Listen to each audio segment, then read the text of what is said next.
नमस्कार मंडळी. आज मी तुम्हाला दाखवणार आहे ताईच्या आणि माझ्या लहानपणीचा खजिना. ठणठणान. तर दिवाळीची साफसफाई करताना मला माझी आणि ताईची छोटी-छोटी भांडी सापडली.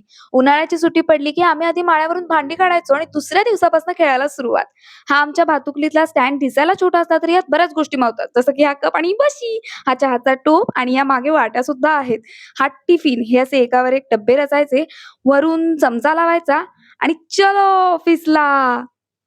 हा आहे आमचा डाळीचा डब्बा, हा सुक्या खाऊचा डब्बा आणि हा मसाल्याचा डब्बा. ही हंडा कळशी, हा मिक्सर, ही बायकांची आवडती शेगडी आणि सिलेंडर. ही छोटूशी पक्कड आणि हा माझा सगळ्यात आवडता छोटा कुकर. डाळ-भात लावायला 2 छोटे-छोटे डब्बे सुद्धा आहेत हां. आणि ही वरती छोटीशी शिट्टी.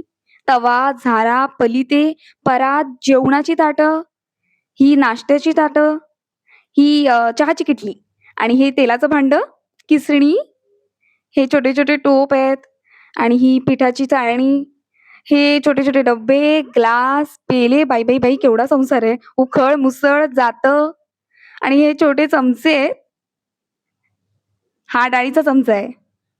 रवी आणि ही चहाची गाळणी, लिंबाचा रस काढण्यासाठी ते तुटलंय आता. हा आणखी एक चमचा आहे आणि हा भाताचा छोटा चमचा.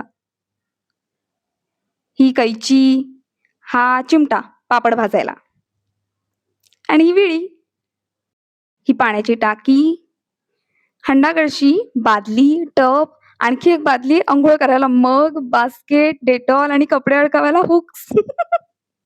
रोजच्या कामाची गडबड बाजूला ठेवून असं लहानपणीच्या आठवणीत रमताना मला तर बाबा फार मज्जा आली. तुम्ही पण तुमच्या लहानपणीच्या अशा काही आठवणी जपून ठेवल्यात का? असतील तर मला नक्की कमेंट करून सांगा. तोपर्यंत मस्त खा आणि स्वस्त राहा. आणि हो, तुम्हाला आमची खेळणी कशी वाटली ते सुद्धा नक्की कळवा. Bye bye.